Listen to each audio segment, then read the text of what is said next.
Welcome back, everyone, and season's greetings, apparently. I guess Hearthstone is not the only thing all decorated up for Christmas, because, good God, folks, if you go over and watch the video version of the show right now, Dills looks like a Christmas hurricane rolled through his room. But anyways, welcome back. Another episode it's the first Dills of Christmas. I had to get... It is the first Dills. By the way, somebody already Christmas. in our TAC Reddit was like, don't you know that the 12 days of Christmas actually start on Christmas and end in like January 6th? And I was like, yes. But this is the first Dills of Christmas, and that's completely different. Totally different. Can't do anything around here without getting called out, by the way. Yeah, welcome. By the way, I'm Garrett. He's Dills. She's Jocelyn. Oh, yeah. Welcome, everyone. But my excuse was that if we had the 12 Dills of Christmas and the 12 days of Christmas at the same time, all hell would break loose, and it would be anarchy. So... Way too Got to keep them separated, right? That's why we have Canadian Thanksgiving and American Thanksgiving. Wow, Dills, otherwise known as Thanksgiving on different days. You have a very high opinion of your effect on the Christmas season. You know what? It's not me, man. I didn't make the rules. That's just how it works, you know. I don't want to send this whole December thing into a tailspin. So Why do I have a feeling we'll get to our Squarespace read later, and you will somehow bring them into this mess? Oh, absolutely. Squarespace is deeply implicated in the 12 Dills and 12 days conflict. That's been going on forever. Wonderful. Absolutely wonderful. Maybe I should write like a 'Twas the Night Before Squarespace poem for next week. Oh, God, do it. Do it. That sounds like one of the things I'd get really excited to do and then forget about and not do. There you go. Yeah, that may happen. Yeah. But, 'Twas the site I used before Squarespace. And it was terrible all through the house. Sorry, go ahead. There you go, done. Oh, wonderful. Well, this is the most important week of the holiday season because Star Wars comes out on Thursday, so that's awesome. I'm really looking forward to that. Is over. Yeah, I mean, not that I don't have faith in Katie to find me some dope-ass gifts, but, I mean, how can you top Star Wars? I mean, at that point, it's like you're just going through the motions unwrapping presents. I mean, so. Yeah. What if it's terrible? Well, that's the thing, Am I Jocelyn. even allowed to ask that? It's actually... Yeah, let's just not say those words right now. It is actually... it's like... It's impossible for it to be worse than the prequels. So Okay, fair enough. That is true, mostly. But I just don't believe that could ever happen. It's possible, but very highly unlikely. But I just don't see it ever happen. Yeah, I just don't see that ever happen. Like my level of expectation is the worst it could possibly be is Star Trek Into Darkness, which was bad but entertaining. The new trailer for the next Star Trek came out. Now it looks like they're just continuing down that path of just big, loud action Star Trek, and I don't like it, man. I haven't seen it yet. It's on Reddit right now. Go check it out after the show. So. Yeah, I'll stop the show right now and I'll go watch a let's Star not Trek just trailer. stop. Yeah. Let's watch it. Trek, I'll show it whatever. on the screen, so when this goes up on YouTube, it gets flagged for copyright. Perfect. Yeah. Star Trek After Darkness. After Darkness. That's the NSFW version Out of Darkness of Star Trek. Oh, wonderful. Well, before we get into talking about all the nutsoid stuff happening in Hearthstone this week, have a couple of announcements. First up, next week, our last episode before the big old Christmas here. For most of us, I know there's other holidays, but I think the three of us here do the Christmas thing. So. You'd never know it by looking at it. I barely do the Christmas thing. I kind of dabble. I tip my toe in there every now and then, but yeah. Yeah, we do the Christmas thing here. But last episode before Christmas will be, we're going to have a guest next week. We're going to have Phil Kohler, and if you are unfamiliar with him, he is the senior editor over at Polygon.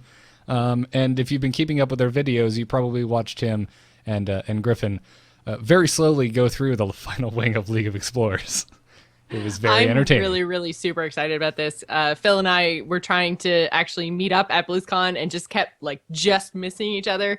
And I've never actually gotten a chance to sit down and talk to him. So I'm really, really excited that we've got him coming on next week. I'm really stoked too. I've been a big Polygon fan forever. And then when I caught wind on Twitter that he's A, heard the show, and B, doesn't completely hate it, I'm like, oh man, this is happening. So. As soon as possible, next week, do it. Yeah. And another reminder, if you like our Tavern Brawl episodes, they are now on their own feed because a bunch of people were complaining that they wanted the choice to listen to them or not and didn't want them on their feed. And now that I have split it off, I am getting complaints that people don't want to subscribe to two feeds. So I can't make anyone happy. Yeah, well, here's the thing about trying to please everyone. You can't do it. So. Yep. But nonetheless, it's on its own feed. It's on iTunes now. It has its own feed burner RSS feed. Links are over at amove.tv/TAC, or you can just find it in the iTunes store. Go check it out. If you just There's get twice as much for Stitcher not to update now. Yeah, exactly. I'm not even gonna. I'm really close to just pulling everything off of Stitcher. By the way, they still have not fixed it, and they're just awful. We're still getting emails about it too. Yep. So. I'm beyond tired of replying. Well, here's what's going to happen though. Eventually, Stitcher will just go away if the service sucks this bad. It'll just go away. So yeah, I would be so okay with that. Like, just leave your stuff there, let it die, or let it come back to life. One or the other. Like, it's just not worth our time to try to figure out. Yep. Anyways, there's a lot of Hearthstone stuff to discuss, so let's do it. This week's news. Good news, everyone! Guys, we've reached the end. The finally. end? The end. Of Hearthstone? The end of yes, we beat Hearthstone, Dills. I mean, you did done. that forever ago when you got 3 boots, but Yeah, that's true. I beat Hearthstone forever ago. It was crazy. Yep, and then strictly to balance the game for Dills, they added the golden turnip. But anyways, it's, I've only gotten one of those at a time, by the way. That's why I am so frustrated. I am of the firm belief that you can only get one. No, because they used to be there was only on the left side, but I got one on the bottom, so I'm positive now that you can get them on all 3. I don't know. We'll see. We'll see. This is to me. This is like the next thing Ben Bro didn't tell us. You know, it's like, oh yeah, by the way, new cards are more often picked in the arena, and you can have 3 turnips. You just didn't told it. Wonderful. But no, it's the final week of League of Explorers. The final wing, the Hall of Explorers. It released this past Thursday, and we have now had an entire weekend to sit down and enjoy the entire 3rd expansion of Hearthstone, or not 3rd expansion, third adventure. Yeah. I was stoked because for whatever reason, I don't know, maybe because we were all caught up in the excitement of the fireside gathering that happened this weekend in Florida. Katie was like, I think I'm going to get the adventure. And she just like tore through it like some kind of speed reader. It was hilarious. So that was fun. I hadn't really gotten to experience an adventure alongside Katie before. So we had a little bonding moment there. So that was fun. Nice. Yeah. This was good. There was some interesting cards in this last wing. I don't think this was the meta-breaking wing, but there's some surprise cards. I think some people called Tomb Pillager, but not that many people did. But it turned out to be like a big deal, that card. Mm-hmm. Yeah. Showing up a slide since we're talking about cards a little bit here. Miracle Rogue is back, and I don't want to go too deep into it because we're going to talk about it in strategy. But yeah, I'm very surprised and unhappy, and I'm still terrible at the deck. Well, back is a strong word. In the hands of players like Dog, who's really good with Rogue, it's very good. But I think a lot of other people were like, ooh, he got to like rank 3 legend. I'll start playing it. And then they're like, oh, wait, I'm not good at this. That's how I feel with every single Rogue deck ever. Yeah, it's tricky. This is so good. Everyone loves it. Oh, I'm awful. I've gotten pretty good with our crappy pirate deck, gotta say. See, that deck is a little more straightforward. This deck is there's just some weird turns. And I think really the trickiest thing is the mulligan phase, because in the past, when you played Miracle Rogue, you just kept the Auctioneer. But now that's a 6-mana card. It's like, I don't really know. Is this right to keep a 6-mana card? I can't see how it is, but it's just it's a weird deck, and now it's like we just shoehorn this card in to try to make it work, but I don't know. We'll see. I'm not convinced yet that it's actually that good. I think Dog is just really good at playing Rogue. That's where my head's at as well. Yeah. Any other cards that you're particularly excited about? Well, Wobbling Runts, I really want to be very good. Right? I don't know exactly what deck it goes into, though. I'm thinking maybe some sort of a tokeny deck could be interesting. I was thinking maybe like a Druid, something. Yeah. A Druid with Savage Roar stuff, because I got that Egg Druid that I think we're actually going to talk about as well later, which is not a technically new deck, but it's a deck that revolves around getting minions to stick to the board. And is there anything stickier than a 2/6 that turns into 3 2/2s? Yeah, Wobbling Runts is a 6-mana 2/6, and when it dies, it spawns 3 2/2s. Yeah, Also, they're basically little runts standing on top of each other, pretending to be one regular man, right? Yeah. And then when you kill it, which is such a great concept. the runts come tumbling down. And that's the awesome thing too, is like the 3 individual tokens all have unique art, even though they have the same name, they cost the same, and they have the same stats. So I'm curious. That's like a nerdy question. I'd like to talk to Ben Brode. I'm curious if there was any weird coding that had to go in to do that, because Yeah. It'd be strange. Like, how would you go and find the individual runt that you want a photo of in a Hearthstone database somewhere? Because if you just, typed in runt, it doesn't know which one to show you. Yeah, I guess it would show probably all three if you just type in runt, but Maybe. they're essentially token cards, right? They're uncollectible I feel cards, like right? they all have to be tied to like a number. There's no way that they would be somehow named in a database. They've got to be. I mean, their card number, whatever. Yeah. Oh, no, they have, never mind. They have unique names. That's how. Oh, they do? Do they? Okay. Yep. They're not all just called runt. There's Grumbly, Rascally, and Willy. Oh, okay, there you go. So that's why. Willy, Nice. Yeah. All right, well, Willy I'm definitely runt. making this deck, then. you're officially in Hearthstone. I'm making the runt deck. It's happening. And I'm oh, it's incredibly not excited. Willy, it's Wiley. Wiley? Oh, yeah. Well, okay, close enough. I would argue I'll that take you it. would pronounce that Willy. I would pronounce it Wiley if there was No, an E Willy after would have the 2 L's. Yeah, one L is definitely Wiley. Yeah. But I've seen that's- Wiley spelled with an EY. Okay. I think that, yeah, but I think I would still call this Wiley for sure. If it has extra vowels, it's probably the difference between American spelling and British spelling because we just like to throw in vowels. So if you've seen EY, that's probably us. You say we. Are you putting yourself in America or Britain? No, Britain. Okay. Because we Canadian, Aha. we spell things with all the extra vowels just like the British. Yeah. Good to know. Okay, Yeah. now I know what side you guys are really on. Okay. I always had my I thought that was concerns. always clear. I've always been suspicious. But I think that card is really interesting. I don't know if it's good, but it's exciting. Obviously, everybody was excited about Elise Starseeker. She is the Golden Monkey card. I made a deck that has, and we're going to talk about this later, that has all of the explorers in it, including Arc Thief Rafaam, and has Harrison Jones. So just every explorer in the game is in the deck, and it's so it's a Reno deck with Elise. So it's got all these like late game stuff and stall cards in it. And actually, and Bran, right? and Bran, obviously, yep, all the explorers. And currently, I'm 9-9 with the deck, so I wouldn't call it a top tier deck, but that's viable.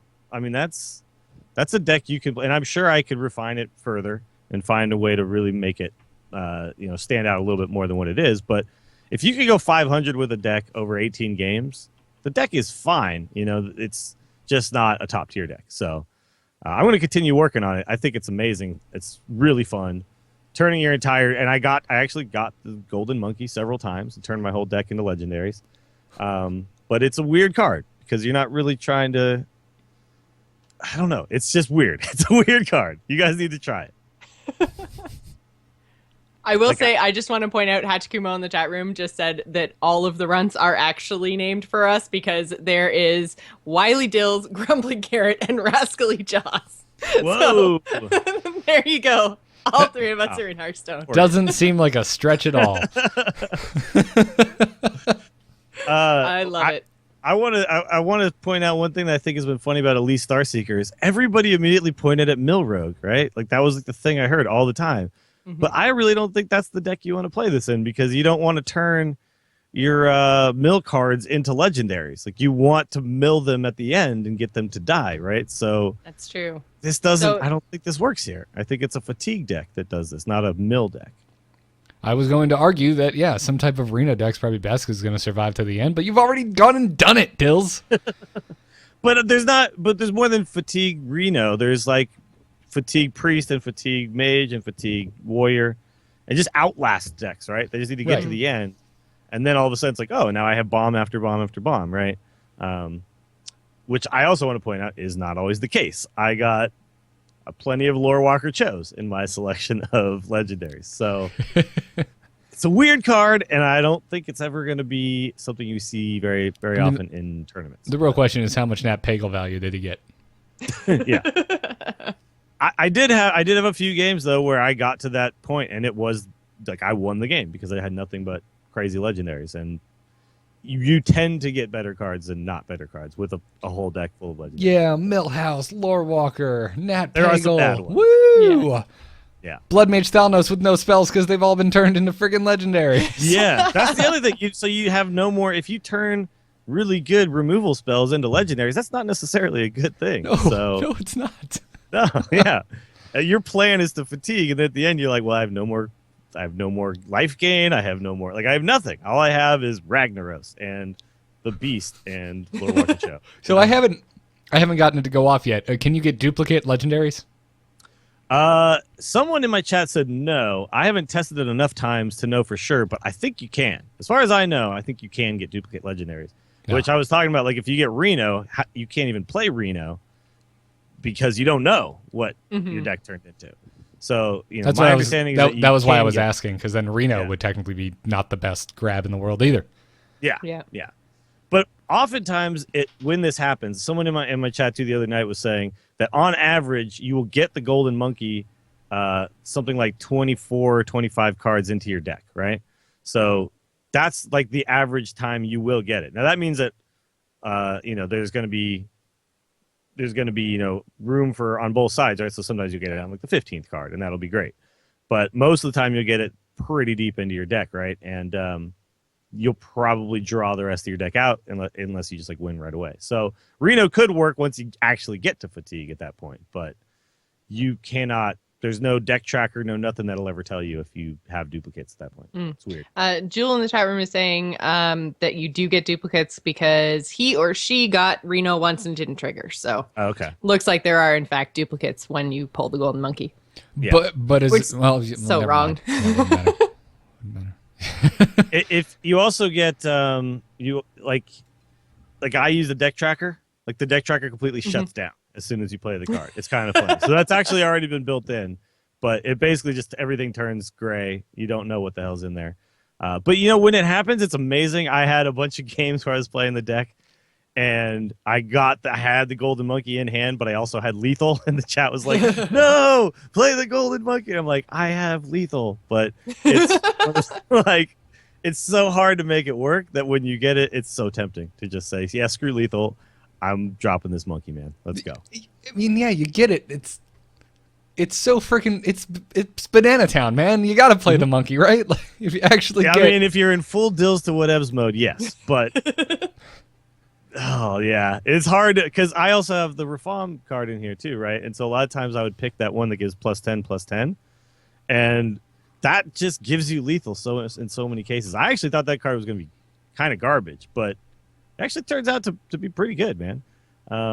It's hard to play, but in a deck that's built around like removing stuff, you will find a turn at some point, right?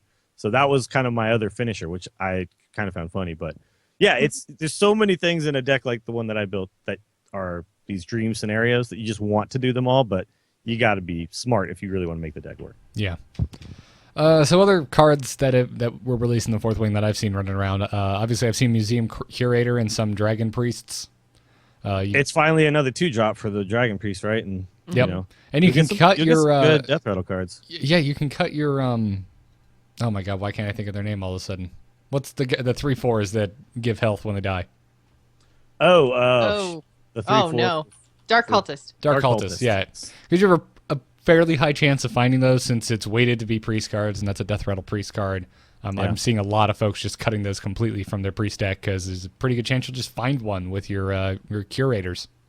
It's funny. This is like pre-nerf Novice Engineer kind of, right? Like a 2-mana 1/2, so it's buffable on turn 3 because it'll actually live more often than a 1/1.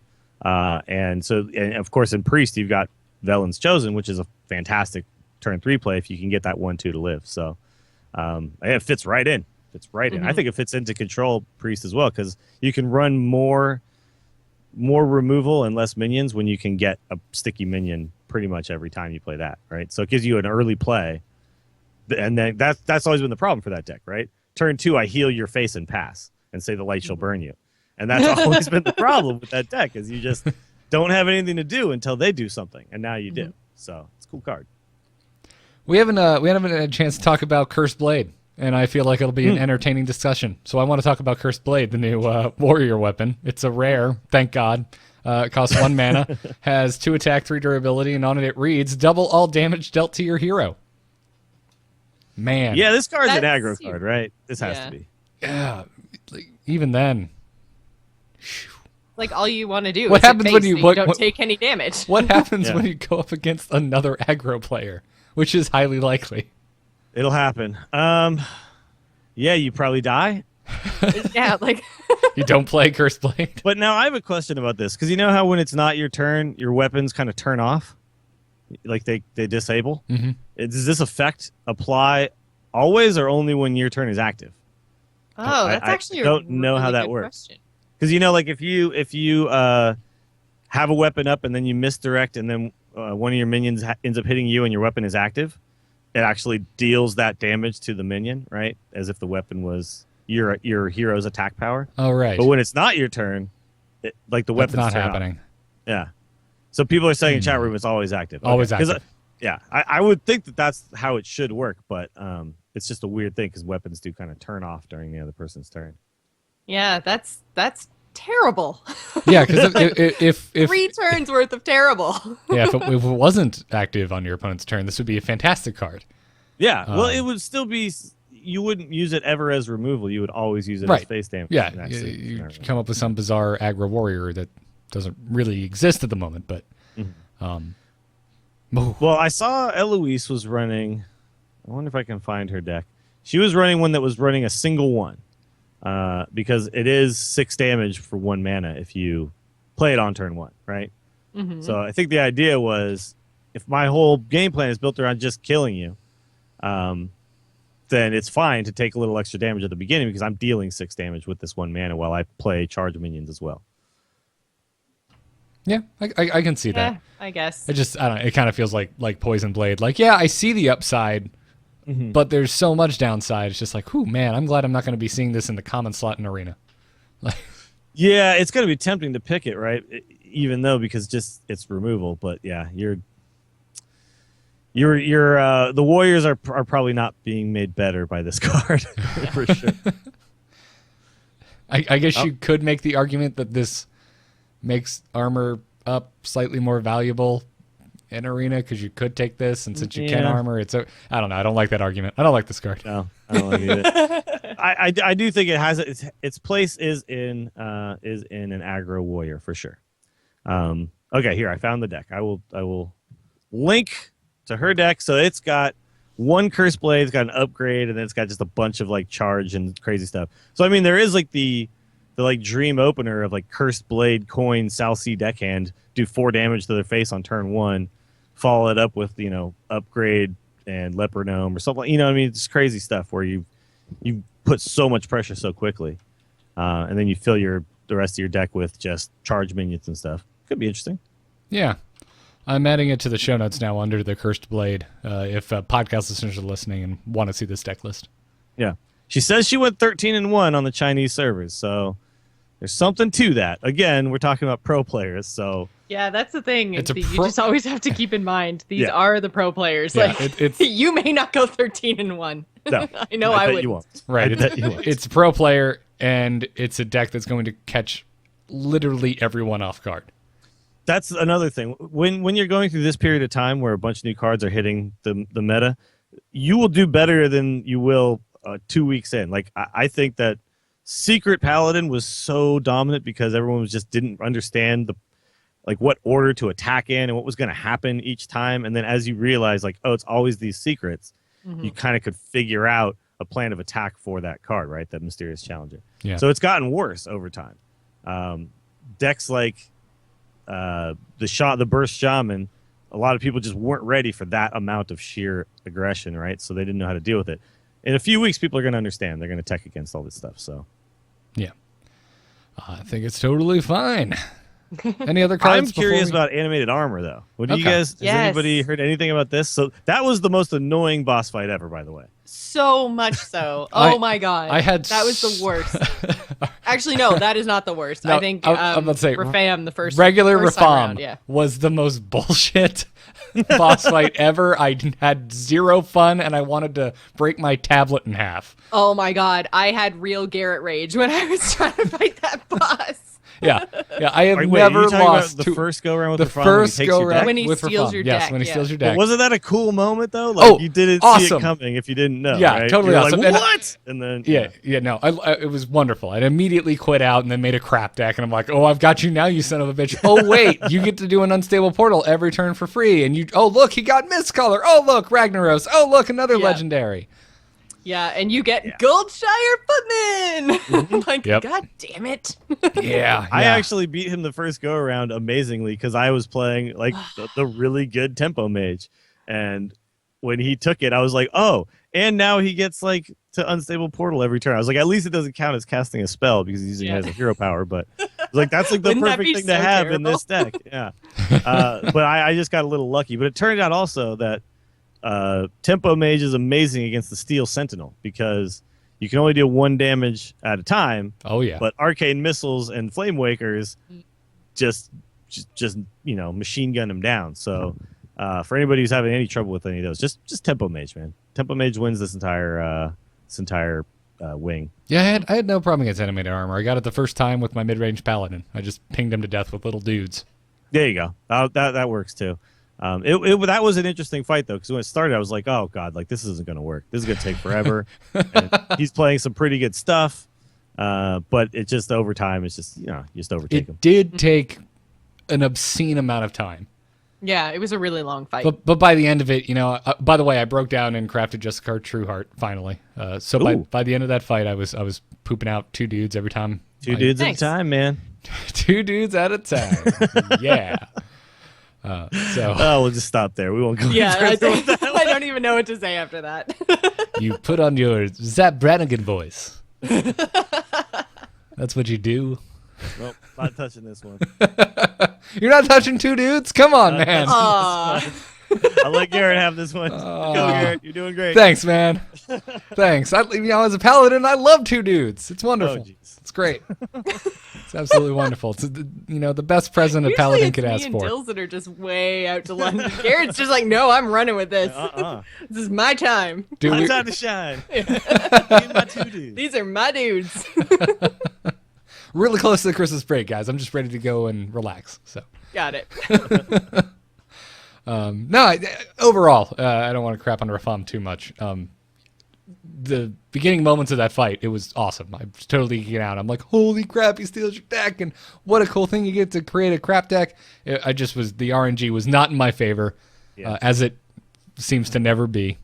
Well, similar to the Skelosaurus Hex, right? Because he's the one who gives you and him like a random minion or something, right? Isn't that Yeah, well, that's the cost big zero. a card. It's just But- because and it they could be a both spell. random card. Yeah, they Random both cost card and it costs 0. So that's the one I heard the most people just whining and complaining because they're like, well, I got this, I got the crappiest cards in the game, and he got like, Ragnaros and all this stuff. So I heard some horror stories about that one more than I think. At least in that one, you're at least also getting a card. Against Rafaam, he's just giving himself a super cheap minion for free. Yeah. And you're just stuck with the holy crap. I want to talk to the next time we have a dev on the show. And sadly, looks like it's going to be a while because they're all busy with holiday stuff. Working but, and stuff. Oh. Yeah. The next time we have a dev on the show, I want to know who the hell designed that thing because it is so bad. It is like delightfully bad, but it's just good enough that it is possible to win depending on RNG. It's a hilariously bad deck, though. But it also had some stuff like it had the Scarab in it and some weird stuff like that, too. So that was funny because they're like, oh, this is from an old tournament. I was like, no, Yeah. it's got a Scarab in it. Yeah. That was just because you were in like the league or something. The scarabs like crawled in on an artifact or something. Yeah. Sure. Yeah. Oh, and They weren't meant to be there. Also, speaking of which, the Eerie statue. Ugh. I don't think a single card in the history of Hearthstone has incited this much rage in me. When you have no AoE, that was my biggest problem with this this whole it like was a encounter. dead card. Is I was just like, oh my god, I want to kill all your stupid little crap, and I can't do it. And all I have to play is this thing where there can't be any minions on board. But then he started attacking it, and I was like, that's dumb. Yeah, the AI was weird in some of these games. Yeah. There was I think it was Giant Finn, the Murloc. If you played a single Baron Geddon against Giant Finn, he would stop playing minions because all of his minions would die to it. So that was just like an auto win to just play. So there's some weird little workaround, which I think will always happen with these adventures because they can't make it perfect. But I think Eerie Statue is a cool card because there's always been this kind of Wailing Souls deck out there, and it just never had like enough minions to really make it work. And like this is perfect, True. Throw an Eerie Statue in there, and that's 4 mana 7/7. Then once you silence it, boom. Yeah. So yeah. It's more cards that kind of fit an archetype that isn't quite there, and I like that because I want all of these. I want the ladder to just be a crazy wild experience every time, where you never quite know what you're going to run into, and a lot of these decks are close and not quite there. So I agree with you there. I was talking about it in terms of having to play. In terms of that actual in the fight. That Rafaam actual deck, encounter, because it was just super frustrating. But yeah. Overall, what was your favorite wing, guys? I think for me, last week was my favorite. I don't know if it was just because of the Murlocs. It was probably just because of the Murlocs. But there were some really fun boss mechanics. Wing. I enjoyed the second wing, I think, the most. And maybe, is that though? We got Reno in the first wing. Yeah, first second wing was Bran. Yeah. Oh, Bran. And then it was yeah. Murgleson. Yeah. Uldamon. I think if I was gonna say like my favorite wing as far as the cards that came out, I think Bran was like my second favorite, but Reno was really the one that was like, oh yeah, like this I wanted. I wanted this card. Well, they came in swinging, man. They blew the doors off the damn game. Yeah. By adding Reno, because that's I don't think any of us at no point in the history of the show were like, man, if they just added a card that made making a one-of deck viable. Like, no, I don't think we could have theory crafted a card that would have made it worth it. Yeah, no, this card came out of left field for me. I was really excited when they announced it, and it hasn't let me down, man. I love this card. Champman V makes a really good comment in the chat room that Eerie Statue is a great target for Shadow Flame. Mm-hmm. That's 4 true. mana 7/7. For 8 mana, you basically wipe everything, no matter what. That's pretty good. Unless they have giants on board. Good. Oh yeah, well yeah. But then you're You probably just get some spell power. You're good but to that in that scenario, you're probably playing handlock versus handlock, and it's going to be a weird game anyway. Yeah. Exactly. So. I think in terms of maybe not wing, but actual boss fight, I loved the last boss of this one, Rafaam Unleashed. Like opening those artifacts, I was geeking out so hard because every single artifact that you get is just so heavily tied to WoW lore. I'm reading all these cards and I'm like, oh my god, like Khadgar's Pipe and like Ysera's Tears and Aren't they actual like artifacts from archaeology essentially? Yeah, they are. Yeah. I thought. And it was just so cool. They were these powerful 0 mana things you could do, and they were all tied back to Warcraft, and I was just geeking out through the whole fight. It was super fun. I think I might actually go back and do it again just to see if there's any more that I'm going to pull, or if it's the same ones every time, or what's going to happen. So I feel like I didn't even get them all, and I just want to keep opening and using my hero power, and oh man, I just loved that fight. In terms of like wing, I don't even know. I think probably Sir Finley's wing, just because of the change to just everything. Shamans mostly, but man, I just had so much fun with that Murloc shaman that I think the Sir Finley wing is probably my favorite. Sweet. Yeah, Rafaam Unleashed was the second fight with him. It was a complete flip for me from the first one, because I really didn't enjoy the first fight against him, and the Unleashed fight was just so much fun. And those damn artifact cards, like that's just, it was like they distilled the essence of Hearthstone, because they were just stupid, wacky, fun awesomeness. I loved it. Maybe that's why I love the fight so much, is I was so angry after the first Rafaam fight that the comparison of the two, like just that contrast there and being like so not fun, made the next one be like, oh my god, this is the best thing of life ever. Yeah, I'm right there with you. So overall, favorite adventure, because it's definitely mine. I think they totally like by far they killed it with League of Explorers. I don't think it's even close, honestly. No, they did. Naxxramas might have more important cards for the meta and the game. Like that might be still the most important adventure to purchase. But this one is just by far the funnest, and just the cards are the coolest. The game right now is in such a good place because of this one or this adventure. Yeah, and I feel like playing through this adventure was so much better than the previous two because it had so much story to it, and we never really knew what was going to happen because it wasn't just ripped from Warcraft. It was completely different this time. Like there were kind of touches of things here and there that kind of reminded you of things in WoW. But it wasn't just strictly, this was a Warcraft dungeon. This is who you are facing. This is what their powers will be because we're replicating Warcraft. So I found that this was more original and then so therefore more fun. Yeah, I always thought it was a little bit weird to go fight a guy who's, raising the dead to battle you.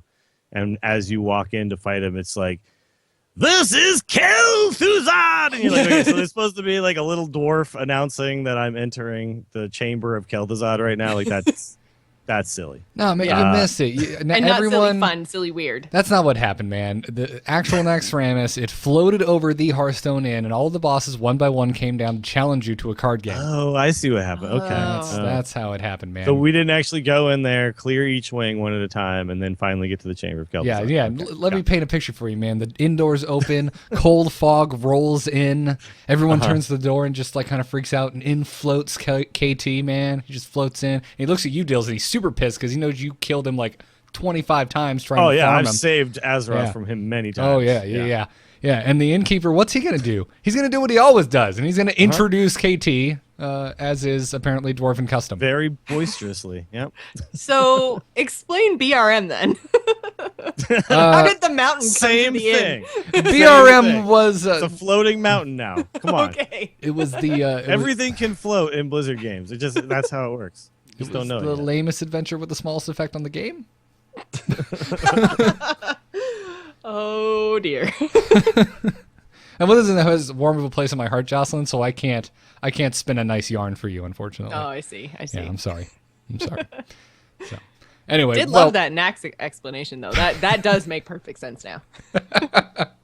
In my head, it's a wonderful scene. So great. Hey, moving on from League of Explorers. Last week we spent a good amount of time after reading an email talking about the troubles of having sales on card packs in Hearthstone, only so that a few days later, Winterveil could kick off in Hearthstone, and as well as a card pack sale on only one type of card packs. Mm-hmm. You can get basically 10 packs of Classic Hearthstone for free if you buy what is usually the 40-pack. You spend $50, you get 50 packs. Normally, you would only get 40. So you're getting 10 packs for free. This sale is running until January 6th. So cool. If you need some classic packs, it's a good time to grab it. I think this is particularly great. Christmas is just around the corner. If people are just now getting the Hearthstone, it's a cool way to get them a few extra cards if they're new to the game. It's good for new players for sure. But we talked about the difficulty of implementing a sale, and they had some problems. There was I don't know if you guys saw, there was like a Reddit post about a guy who attempted to purchase it, but he was using, I think, pounds or euros or something, where the conversion ended up adding a weird amount on top, and he was like telling him this isn't right, this doesn't equal $50, and the guy was kind of weird to him back. And I think they ended up responding and dealing with the agent that he had dealt with, who maybe was having a bad day. I don't know. But they ended their chat with, "You're lying, and I can't do anything to help you," or whatever. Like, you made this story up, and I can't do anything to help you. Goodbye. And like closed the support chat. Wow. Yeah. So we were right that sales are not the easiest thing to do, based on how the coding works with the store. But I am glad that we got one. This kind of proves that it's an idea that will happen, and this sets the precedent that we'll have them more often, I hope, from here on out. Yep, I was totally wrong. Not totally, but yeah, like pretty wrong. But yeah, they do need to have a way for new players to catch up, or else they're gonna just lose players before they ever really get their foothold. You know what I mean? I would argue that this is not really a way for new players to catch up. This is a very small window and it's a pretty, like, this isn't the biggest sale in the world. This is like, in terms of incentives to go buy cards, this is pretty pathetic, for lack of a better word. We have an amazing sale happening in Heroes of the Storm right now, by comparison. Oh, yeah. And this just looks like a joke. Mm-hmm. Yeah. But so again, like I said, what's the comparison there? Like, because I don't pay that close attention. Literally everything is half the price it usually is. Yeah, everything is every single thing in the game is half price. So $10 heroes are $5, and here you're getting 10 free packs. So it's essentially like 20%. By comparison. Hey, are you an old player of the game? Too bad. It's basically what's Yeah, it also happening doesn't. here. Yeah, you can't decide. Oh, I need more TGT packs. Yeah. So, like, let's say someone like Garrett, who does have a lot of cards he's missing, would love to maybe get a deal on some cards. I'm sure. Yep. But you're like, well, I don't need classic packs. Nope. Just don't. No, I don't. So yeah, it's a weird thing, but I'm just happy that there is a sale, that it did happen, because that to me just means okay, now it can happen, and I think it will happen again. Mm-hmm. So I'll just go with that. I'll take the hopeful approach to this one. I think it's that. I think that Santa hat on your head, man, is clouding your judgment.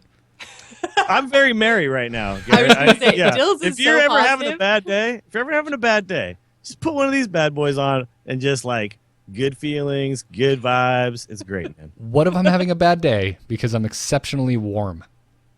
Ooh, that's a tough one. That's a Florida problem, and I Crank don't really the have those AC problems. and put on your Santa There hat. you go. Strip off all Yes. other articles of Okay. clothing, just the hat. It's all about the naked Santa hat, Garrett. Come on. Florida man was arrested for indecent exposure for wearing only a Santa like, hat. I was just in a bad mood. I'm sorry. Getting dragged into the cop car. Oh, Twitch chat isn't gonna let me forget this. As they bang my head on the door. Wonderful. I'm just telling you, man. You know, it's working. Yeah. It's working for me. So good news, sales can happen. Sales can happen. Wow. Less than Bad wonderful news, news. this one It's kinda not. sucks. It's not that great of a sale. Yeah. As far as sales go, yeah, Yeah. this is not one to get incredibly excited about. But Do you guys think that we should get some sort of like a discount on gold for classic packs? Like if it was all of a sudden like, I don't know, 80 gold for a classic pack instead of 100? like you said with the dust thing, I think that we could get to a point where they just kind of knock down the gold and the dust that it costs for classic packs at an equal percentage, so that I spend like 50 gold for a classic pack, and then the dust is like exactly half what other dust or what other cards are. Right? You could do something like that, and it'd be totally fine. But I do agree with what you said. I think it was last week, right? That Yeah, it was last week we were talking you about can't all have this. people farming the dust out of these packs because it's just Right. going to throw things into a tailspin for them. So, but yeah, that'd be fine. Yeah. Fair enough. Well, let's thank our patrons before we move into strategy. We are supported directly by our patrons over at patreon.com/TAC, and we really thank everyone for doing that. We do a Brawl episode now, which is on its own feed. Don't forget about that. We do call-in episodes. We did one last week. It was awesome, and it's all because of the patrons. So this week we wanted to thank Alan M., KCW, Kirk M., Andy B., and Ian L. Thank you guys so much for supporting the Angry Chicken. Now, let's strategize. Hit it very hard. Wanna blow something up?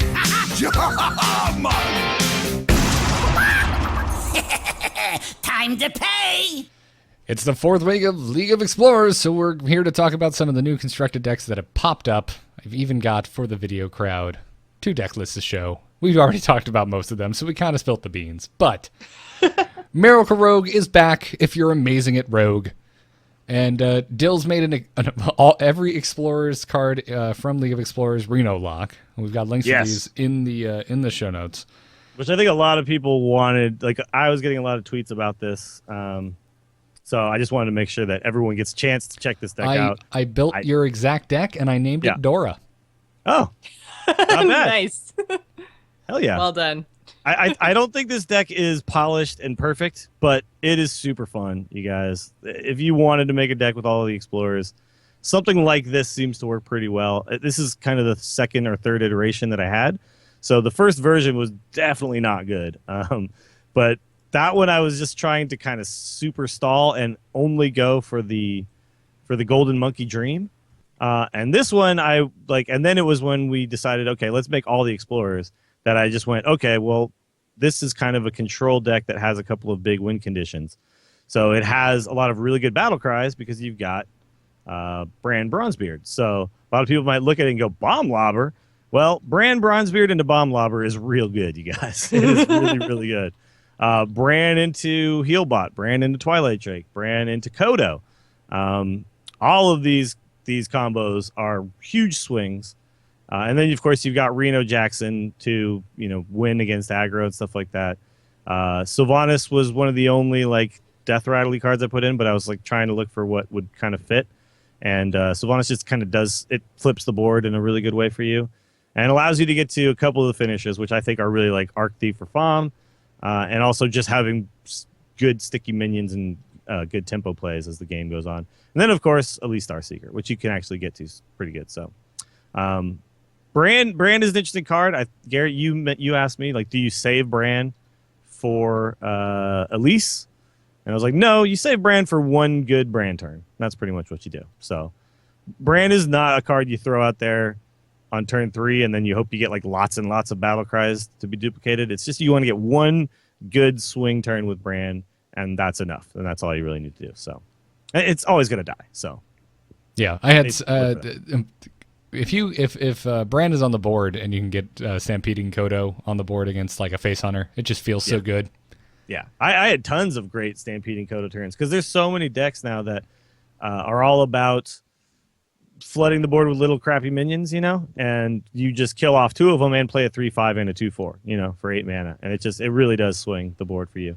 I had a lot of weird stuff in here before that just wasn't working out. I had like mind control techs and things like that, but it just turned into stall in the early game and then play some kind of value-ish minions in the mid game, get a good Bran turn off, and then Elise your deck into all legendaries. So I found this deck to have a 50% win rate, and a lot of the games I was playing at the end of that stream, I was a little bit drunk.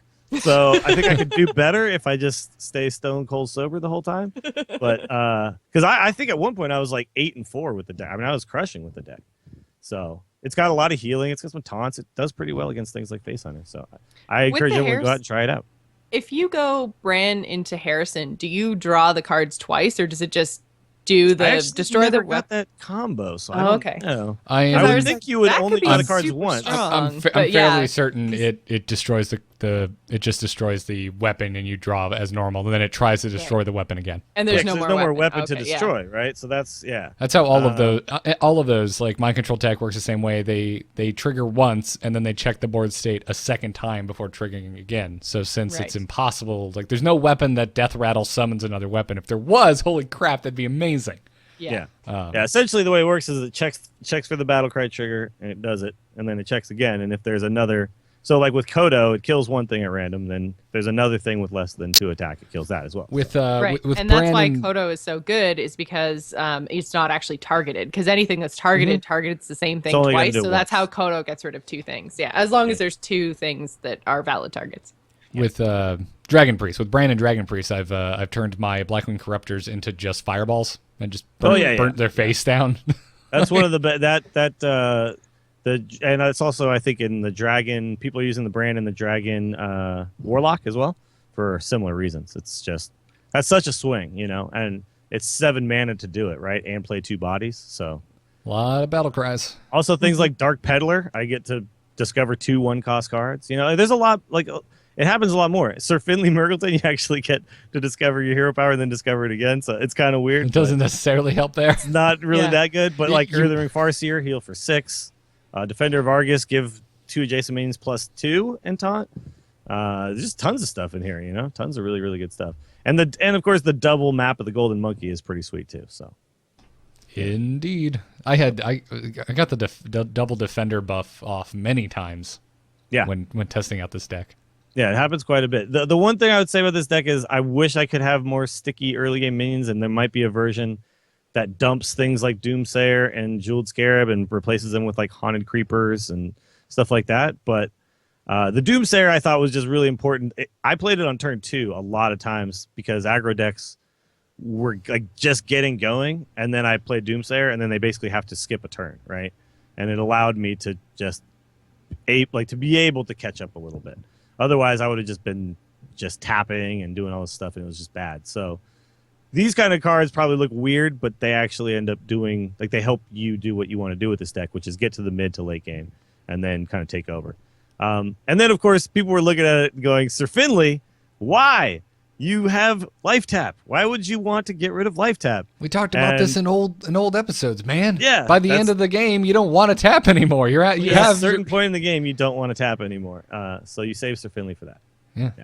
Against aggro decks, or you've just drawn most of your deck and you don't want to fatigue yourself. And this one, rather than Sideshow Spell Eater, which is what I was using in the other version of Reno Lock, this gives you 3 different choices. So a lot of times you can find the one that's going to be the best for the rest of the game. So I had a couple times where I used it fairly early just to put one more minion on the board. And even though I was like, damn, it sucks, I won't be able to tap anymore, getting something like a ping hero power for the rest of the game is usually pretty good. So Finley Mergleton worked out pretty well for me. Sir Finley's so awesome. I think he's actually going to stick around, which I'm really excited about. I love Finley. Yeah. If for no other reason than his voice acting is hilarious. Yeah. But There's a lot of interesting stuff too. I didn't even think about when I was building the deck, but stuff like Big Game Hunter with Abusive Sergeant and Bran, like you can give minions +4 and then Big Game Hunter them, so you can kill anything with 3 or more attack, which I ended up actually using quite a bit. So there's a lot of interesting combos and interesting little plays you can make with a deck like this, and that's why I think it's so fun. And I think that a really good player will be able to pilot this deck. Or a deck like this. I'm sure there's better ways to build this, but a really good player will probably be able to do something really awesome with this deck. So, give it a try. See how you guys like it. I'd love to hear some feedback. I was totally just trying to find sound clips of Sir Finley. Alas, they are not on Hearthhead. Oh, Makes me sad sad. face. Makes me sad. Actually, chat room's been throwing around a really interesting question, Dills. I don't know if you've actually tried it or not, but with Sir Finley, if you rope out or basically like just don't choose in the second round of hero powers, like does that cause it to auto pick, or I'd have to do just science go because away? I've never roped out on any Discover card. 'Cause I know, and so like, I don't on- know what Well, that's happened. a good point.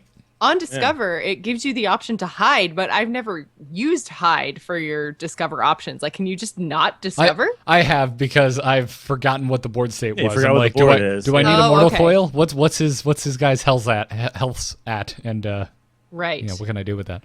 Interesting. So yeah, I wonder. Chat room. If anyone knows, please tell us. I use hide all the time, but yeah, that's Let's I looking didn't- it up. That hadn't even Somebody's crossed my asked us mind. here.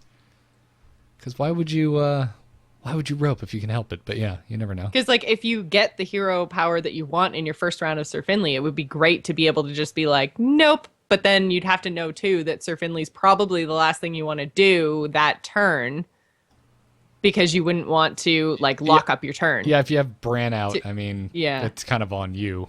Like, Interesting. I'm I looking don't it know. up. I think it selects the far left one. No matter Oh, does what. it? Oh, okay. Oh, that's interesting. But I'm trying to confirm that with another. Trying to confirm that by finding another someone talking about it. But that is a weird thing. I'd have to actually go and just do some science on that. I don't think I trust these forum posts. Man, where is Ben Brode lurking in your chat room when you need him? Yeah, exactly. Ben, where are you? I got questions. Stop Okay, celebrating a couple holidays. people in our chat are also saying the leftmost option. Okay. Okay. Cool. Okay. All right.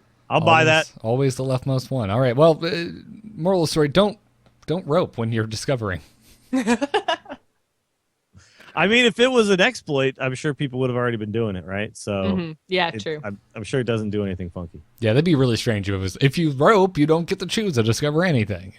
But that would Yeah, be it's like then the game just ends or something.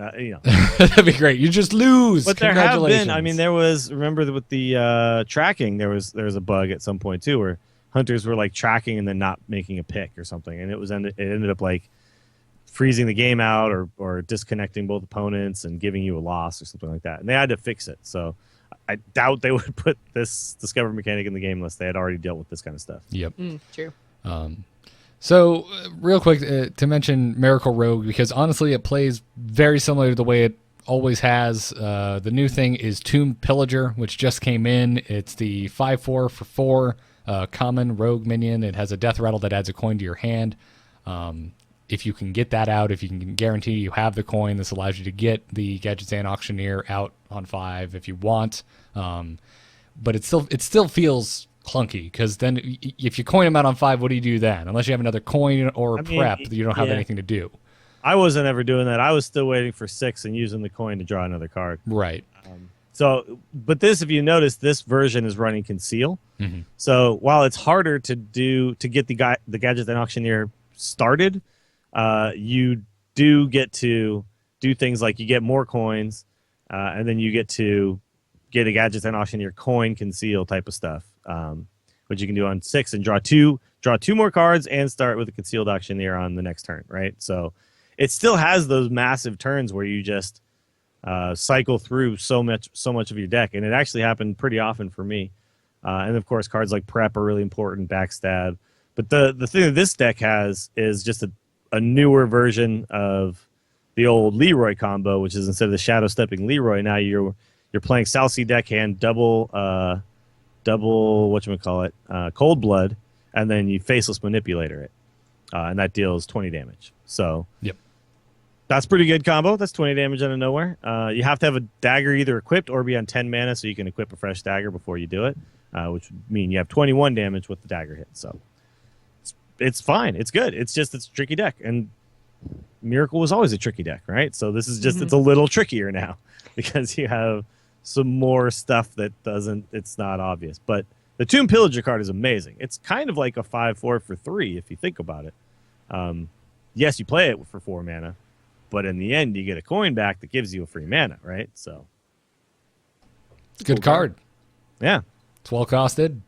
Fantastic death rattle for a rogue. Yeah. Oh yeah. Even not in like a Activate Miracle all the Rogue. things. Yeah, you activate combos. You make sure that you can cheat your mana a little bit. It's it's like an innervate, so half innervate for rogues. It's awesome. Well, before we move into crazy game stories, let's thank Squarespace.com for sponsoring this episode of The Angry Chicken. You can use the code TAC over at Squarespace to get 10% off of your first order with them. AMove.tv. I built it completely with Squarespace. Same thing with my portfolio website. It's a great tool. I highly recommend it. So go over there, check them out, use the code TAC, write a blog about how Miracle Rogue just totally owned your butt. Yeah, and what's also awesome about Squarespace? You have to use all these weird plugins like WordPress, man. I was trying to help a client the other day with WordPress who was like, how do I put your player in my thing? I was like, oh, well, first you got to go to this place, download this plugin, and I looked up how you do it. And I was like, oh my God, this is the worst. Dude, I was like, you know what? Should I just tell this guy about Squarespace? You probably That would be highly should. unprofessional for me to do. Would it be that unprofessional? Because you would actually be making his life a lot easier. And I find that to be very professional, Dills. Yeah. But I looked it up on Squarespace. Like, oh, no, you just pop in your code. You're good to go. Man. Yeah, no, true. Wow, they thought of everything. True story. When I started all of this, it was with a WordPress site, and I will never go back. Yeah. Ever. I mean, look, WordPress is fine. Does what it does. But if you want to do it better, I would recommend Squarespace. Gosh, it's so much easier. And I'm actually working on my site right now, and I was using I'm going to use Squarespace for it, but it's not close. We're not going to announce a release date. But I was just amazed at how I just drag this here and drop it. Yep. Perfect. That's where I wanted it. it's wonderful. So we thank them for supporting us. Now let's take a crazy game story. Is the whole world gone crazy? You're in trouble now. You got it!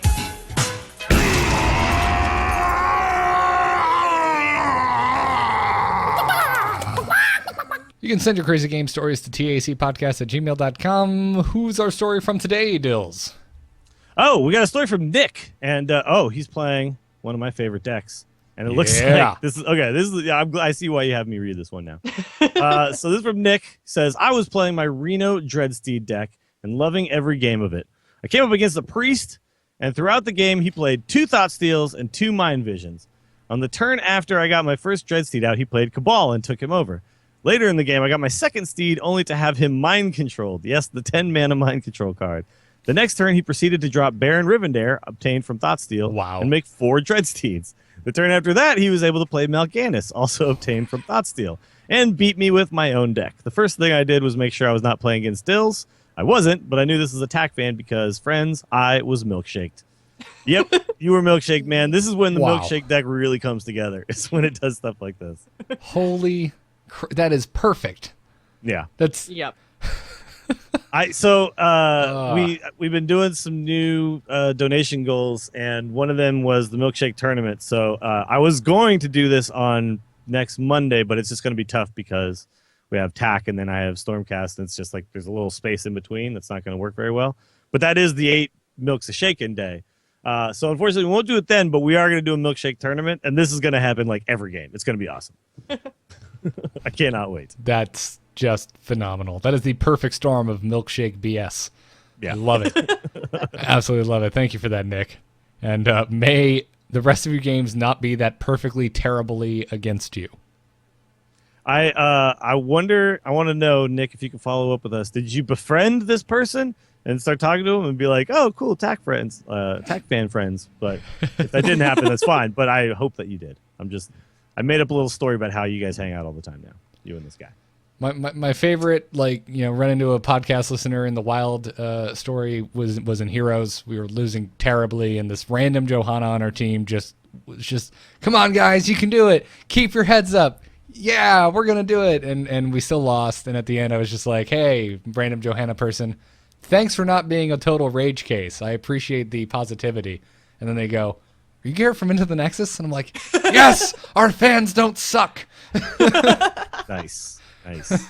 Also, maybe they were being specifically nice because they were like, "Oh, I bet that's Garrett. I should be totally nice." Maybe, but you never know. I'm gonna rage in front of him. You never know. He hates raging. Yeah, then I will be. I never to rage, right? Every podcast listener I've played games with have been more level-headed than myself. But that's not a hard bar to reach. So, let's take an email. Hello. Or two. Hello, it's me. Hello. Just quickly, do you get my message? Yep. Oh. Hello, brother. You can send your emails to the same place, tacpodcast@gmail.com. Our first one today actually comes from our subreddit at tacpodcast.reddit.com from Civrag.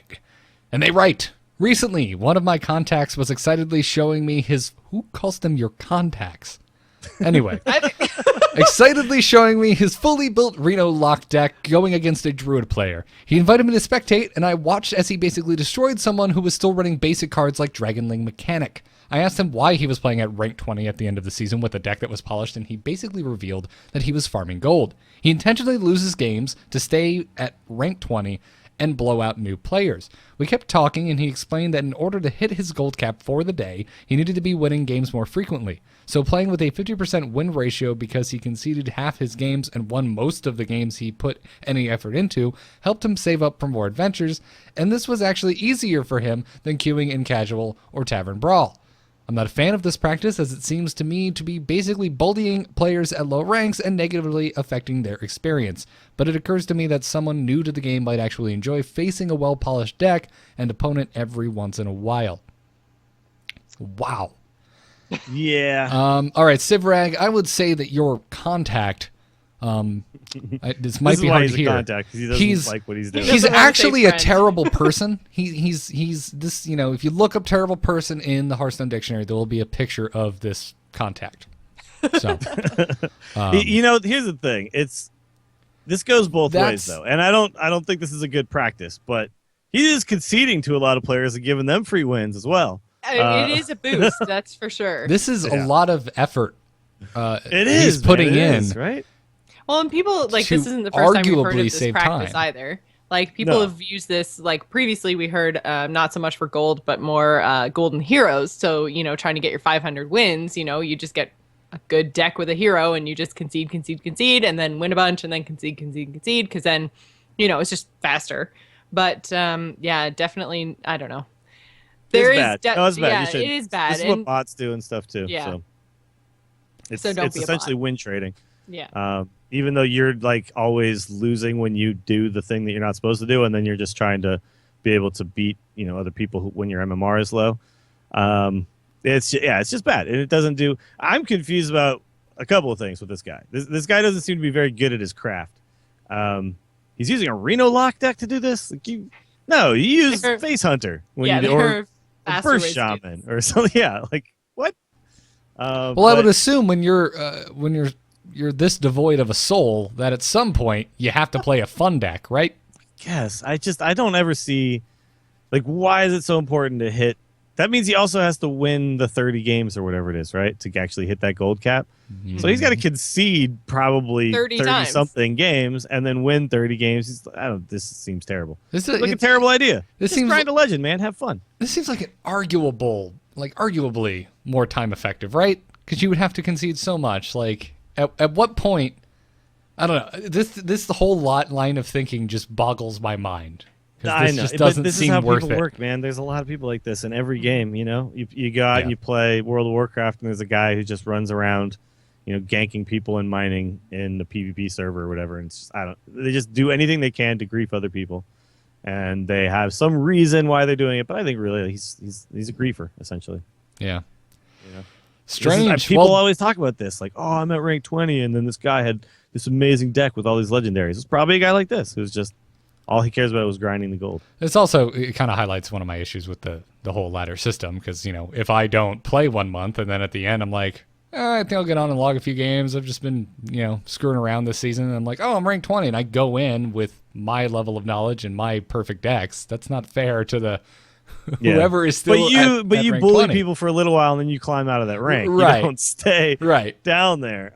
Because, that happens to be on my EU account. As at the end of the season, I go in and I have, like, a double combo Druid deck that I think if I looked at my EU win rate with the deck is somewhere around like 95%. I think I've lost maybe once or twice with the deck, and I always just play it to rank 20 and then I stop. Yep. So, it happens, but when you're doing it on purpose, come on, man. Super weird. Super weird. Anyway, Dills, next email. This comes from Tim, who says, Happy Feast of Winterveil. All right, one of my people. I've noticed with the addition of more cards, we are still left with one, maybe two non-class specific tech cards. For example, silence cards still, or two silence cards still, one type of BGH, one secret stealer, etc. Do you think they should or would add more options down the road for tech cards on different card health / attack bodies? This is an interesting question because I think the answer is that we will see more tech cards as they come, but they're going to be teching against some of the new mechanics we see. I don't think we're going to see another big game hunter though, or another silence, or another, like, I just don't see that really happening. But we didn't have the Kazan Mystic for a while, and then we got it added when secrets kind of became, like, I think Kazan was a little bit of an answer to say, like, Mad Scientist being so damn good, right? It had to give you some way to kind of deal with how people were cheating out secrets.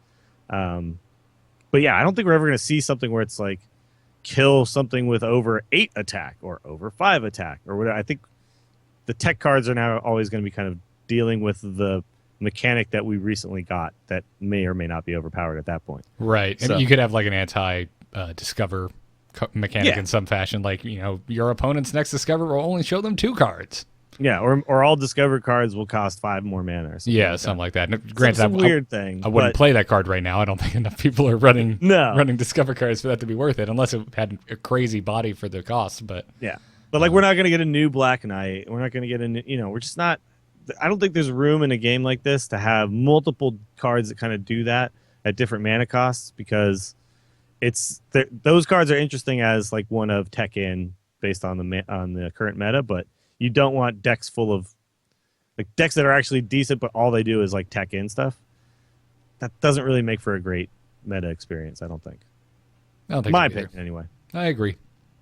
I don't know. I think there's maybe some room for it, just because, like, there's different decks that kind of have room at different places in them. I mean, the fact that, you're stuck with certain tech cards costing a certain amount, like, you may not have any more room for, a 4 mana card or a 3 mana card. So having a little bit of an option, like, that's why the Owl is so much more popular than Spellbreaker. the Spellbreaker. Yeah, I was like the Blood Elf guy. The other side.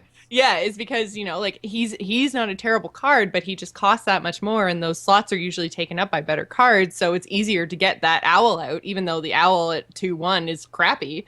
Like, it's cheaper, it's easier to get out, it's easier to fill in, like, later on and play it with some of your other cards. Like, it's just so much more flexible. So, I don't know, I think that it would be kind of cool to see, a 1 mana secret something, maybe not stealer, maybe it just pops the secret without the secret actually going off or something.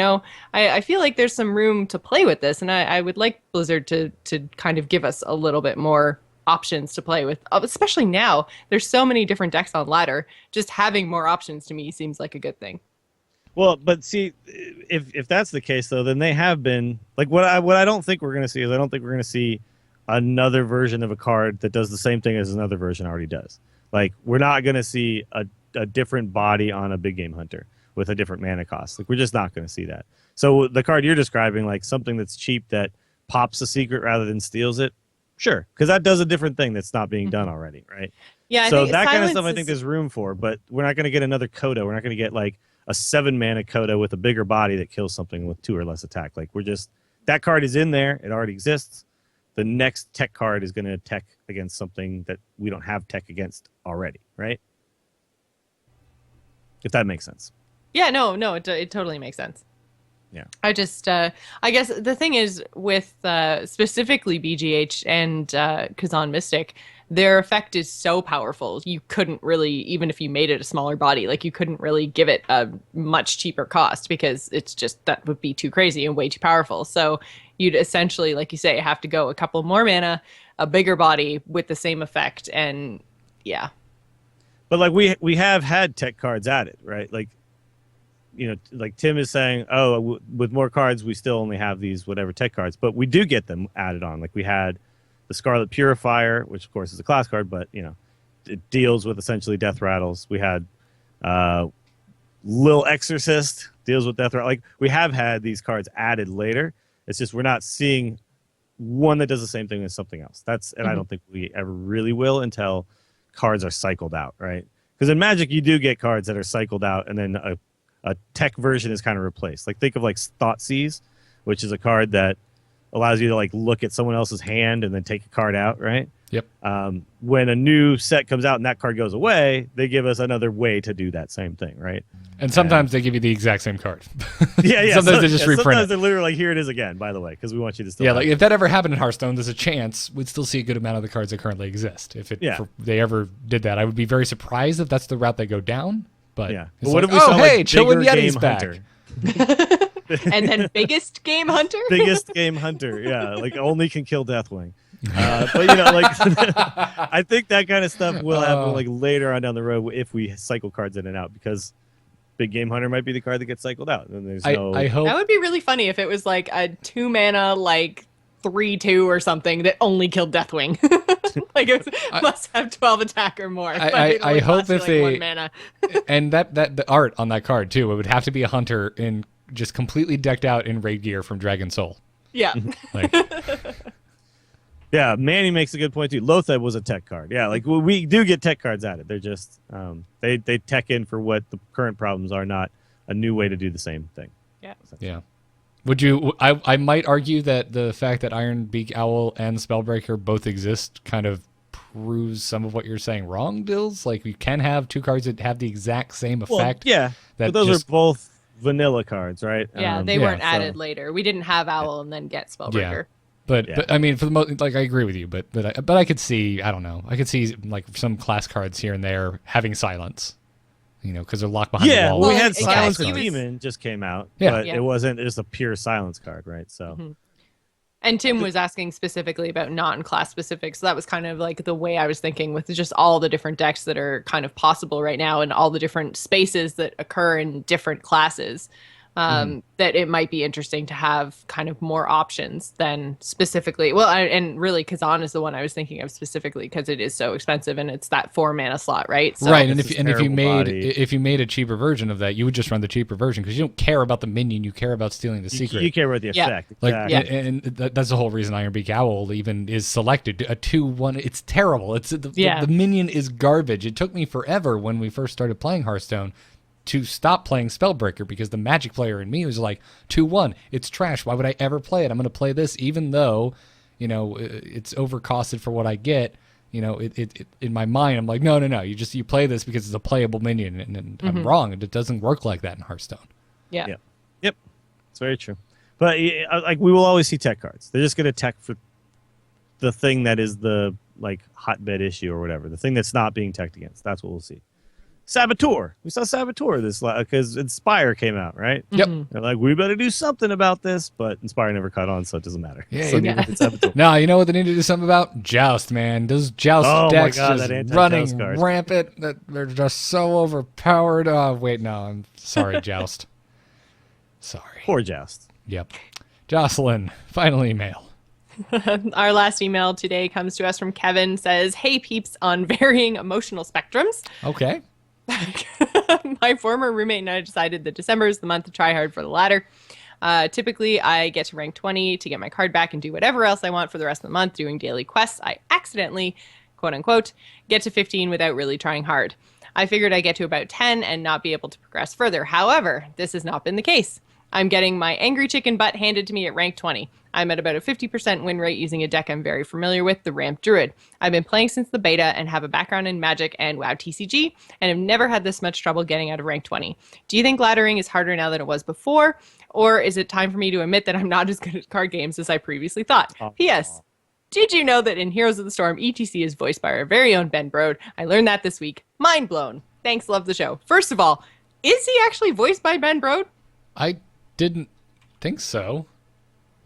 I don't know either. Because he kind of Let's sounds look like it Ben up. Brode, but okay, Dills, while Let's you're use looking the that up. Google. Yeah, I'm doing the same because ETC has one of my favorite lines in the entire game.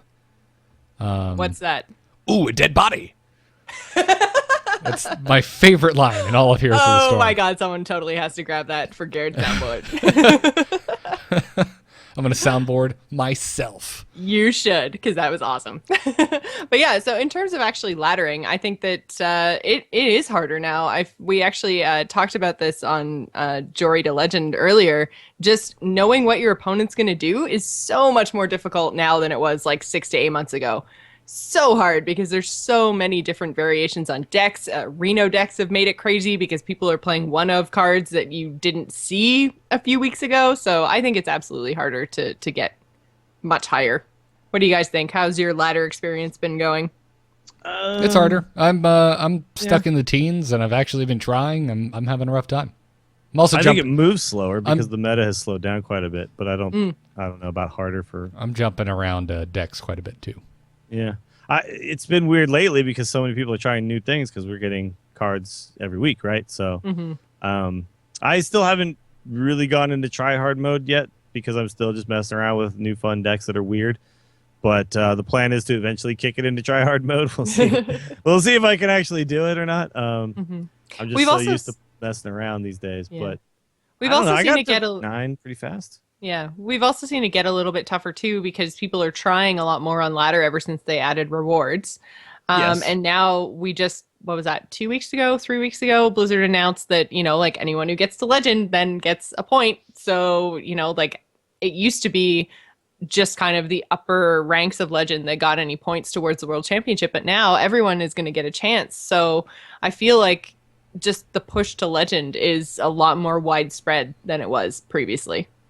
I bet that's very true. But I think most of the people who listen to this show are probably more concerned about just that 20 to 5 area, and I don't think necessarily like harder, but more unpredictable and slower because of the slower pace of a lot of people's decks. So it might feel like you're not making as much progress as you usually did because there's so much. An aggro deck might realize that they're not going to be able to beat you and just concede pretty early. And that kind of stuff isn't happening as much. But I don't know. It's going to take a lot of people who aren't used to, like, you're going to probably have to do more research, right? You probably have to understand the big, wide array of decks that we're seeing at this point. So if you don't know them all, because there's not 5 decks only anymore, there's 20 or something like that you see consistently, you might struggle a little bit. So I'd say get on that Tempo Storm meta snapshot and see what the hell's going on, right? This just in, Ben Bro does not do the voice for ETC. Yeah, Oh, okay. It's looking like it's just Harnell who Yeah, I don't know. But somebody asked him on Twitter, and he said, I do not. And it's a frowny face to go along with it, though. Yeah, he was wacko in Animaniacs, that guy. But again, I can't actually find it if it's him either. This is just on a forum somewhere.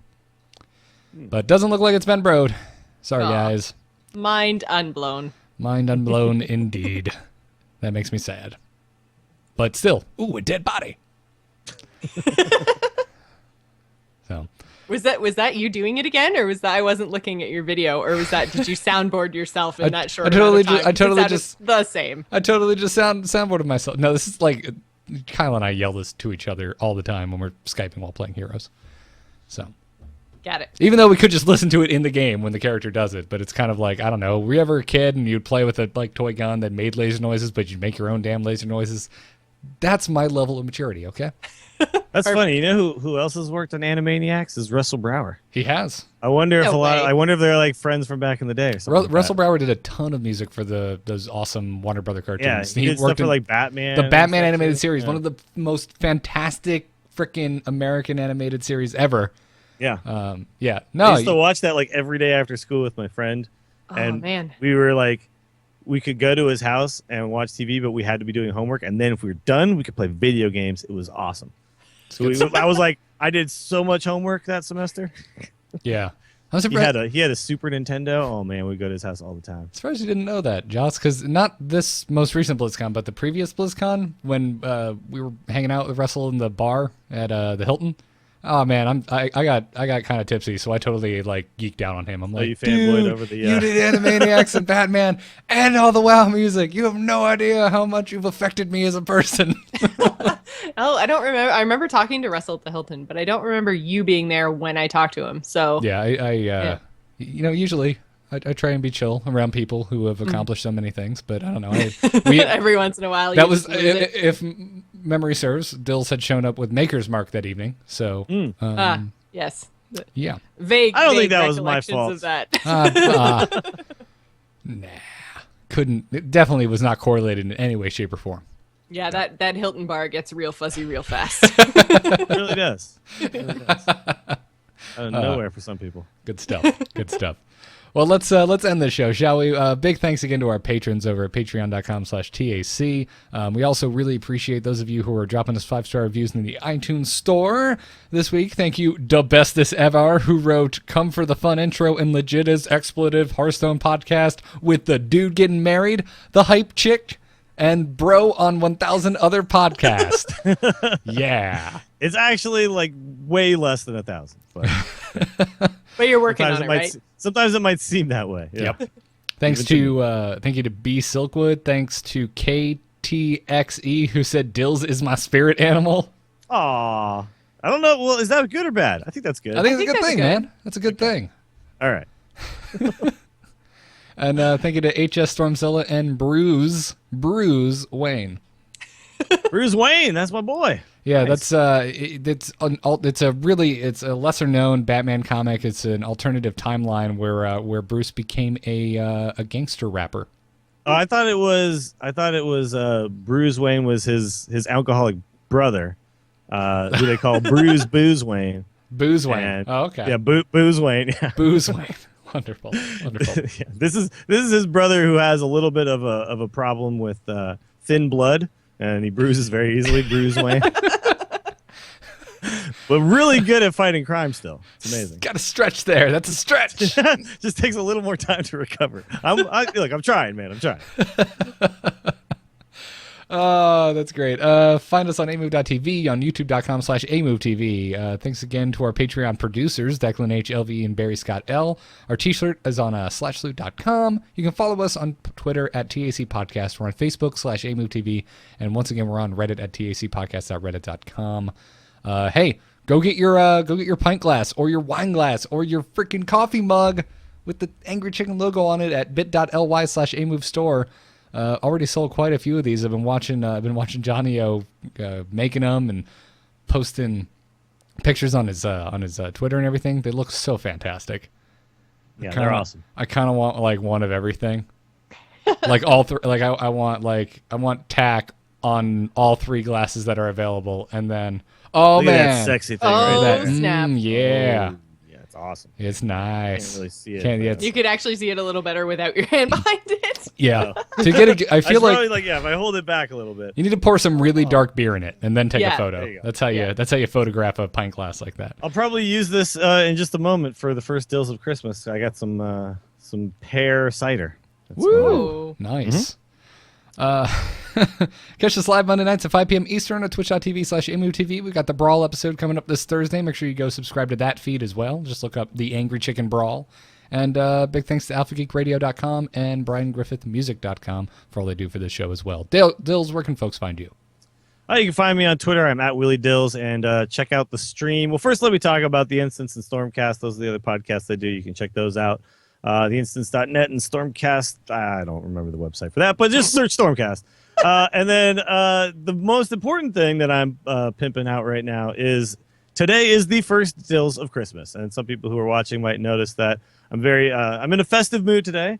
I've got candy canes on my chair. My chair has a Santa hat. I have a Santa hat. We got a cool background going, but it is the first Dills of Christmas. It's going to be a 12-day event. We're going to stream every single day. I think Garrett and Jocelyn are going to join me next week, and some other people are going to be joining me randomly here and there. And then, of course, on Saturday the 19th, I will be on Fake Gamer Girl's stream, which is Ashley, who's people don't know. She's a good streamer in her own right, YouTuber, married to Jury. And we're going to be cooking up a gingerbread house and making special Christmas cocktails. So check that out as well. She's twitch.tv/fake gamer girl, and I am twitch.tv/WillieDillsSF. Boom. Jocelyn, how about you? You can follow me on Twitter. I'm at Joss Plays. It's just the same as my Twitch stream. I'm right here on A Move TV every Wednesday night for the Gamers In. And we also are sporadically doing Jory to Legend, which is our Hearthstone support group, myself and Justin Robert Young, every Monday and Thursday when I'm not traveling or he's not traveling. But yeah, we've been doing updates. You can check it out over on YouTube. Right now, he I think is rank 15 and I'm rank 11. So we're pushing. We're working on it. But yeah, you can check us out. The hashtag on Twitter is hashtag Jory2Legend. 2, the number 2. Wonderful. You can follow me on Twitter at Garrett Art, where I'm not doing anything special at all other than avoiding Star Wars spoilers like the plague. As a matter of fact, my plan for your Dills of Christmas next week, Dills, is just jump on and just start spoiling the shit out of Star Wars until someone either kills me or kicks me off the stream. No, don't do that because I will kick you out. I probably won't have seen it by then. Actually, no, I probably will have. But God, I hope you have. I really want to. I very good chance that I will because I don't think I can let that weekend go by without doing it. I think I'm not seeing it until Tuesday morning. There are two options, right? Right? There's two options. Either you see Star Wars, or the internet does not exist for you until you see Star Wars. Like you have or to you make just you don't just really turn care off. about spoilers. Or you're Jocelyn and you don't care about Star I like Wars that is the what she means to say. But that's okay. We still love you despite your faults. Your giant, Grand Glaring- Canyon-sized just faults. don't go into Shortcomings. like the Star Wars like subreddit and places like that. I think like I'll go on Twitter still. I think that'll be fine. I hope most people aren't going to go in there and tell me Darth Vader is Luke's father because I really didn't want to know that. But I think I'll be able to get away with most of it as long as I stay away from specific. There's I won't go on the Star Wars podcast and be like, Yeah. "What? They're spoiling it!" Like, no, that's- There is one parent right now listening to this with their kid who is just about to start watching Star Wars with their child for the first time who are very mad at you. I'm sorry, buddy. I'm so sorry. I think though that the spoilers have like at least a 20-year. Like I can 20 get away year. with it after that, right? Okay, Like, yeah, I would hope so. I would certainly hope so. Okay. Anyways, yeah, I'm on Twitter, nomoonart.com for my graphic design work. Into the Nexus, talking about Heroes of the Storm, and the Angry Nerd, talking to myself. And actually, I believe this Thursday I'll be doing a new Overwatches with Patrick, even though we can't play Nice. Overwatch. Nice. Well, you could talk about how there is no Overwatch and how much that sucks. It totally- The void, the hole in your heart. It totally does suck. Yeah. So I'm gonna get a digital hug from Patrick to help make it through this drought of Overwatch. So go check that out. nice. Check out our sponsor, Squarespace.com. Use the code TAC. Get 10% off your first order. That's gonna do it. We'll see you Thursday for the Brawl episode, everyone. Job's done. Job's done. Job's done. Yes. Nope. Nope.